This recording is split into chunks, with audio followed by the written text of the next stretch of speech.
ঈদের সময় আমার দুইটা আগ্রহ কাজ করতো।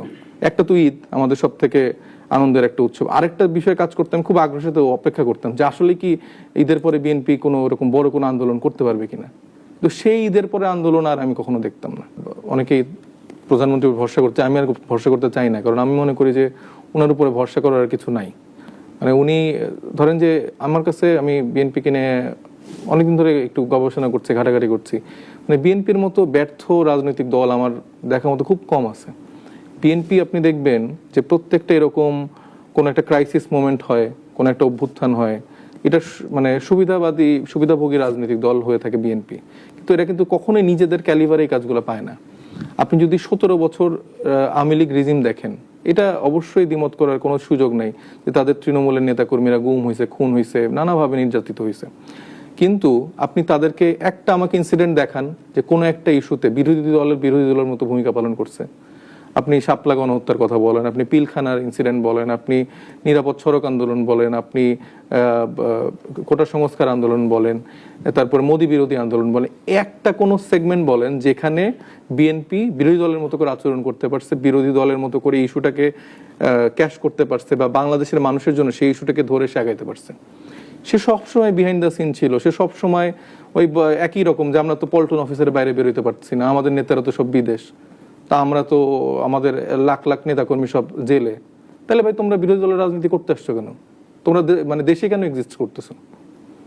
এবং এই যে এখন যে মির্জা ফখরুল ইসলাম গীর সাহেব এই জুলাই গণঅভ্যুত্থানের সময় যে বললো যে না আমরা কিন্তু এটার মধ্যে না, এটা ছাত্র তরুণদেরই আন্দোলন, এটা কি আপনাদের সাথে আলোচনা করে একটা এগুলো ভুয়া কথা।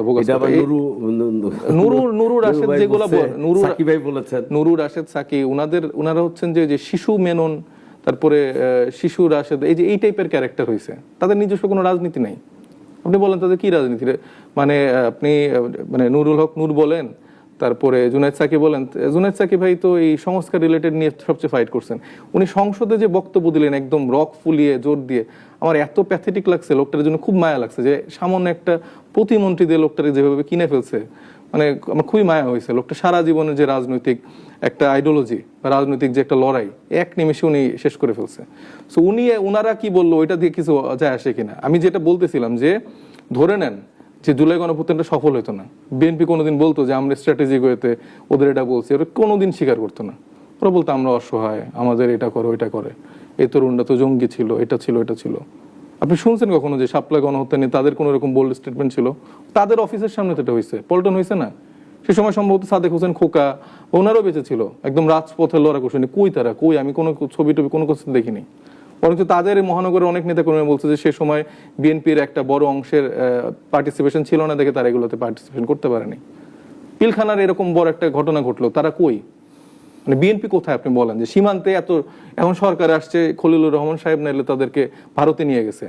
ঈদের সময় আমার দুইটা আগ্রহ কাজ করতো। একটা তো ঈদ আমাদের সব থেকে আনন্দের একটা উৎসব, আরেকটা বিষয় কাজ করতাম, খুব আগ্রহের সাথে অপেক্ষা করতাম যে আসলে কি ঈদের পরে বিএনপি কোনো এরকম বড় কোনো আন্দোলন করতে পারবে কিনা। তো সেই ঈদের পরে আন্দোলন আর আমি কখনো দেখতাম না।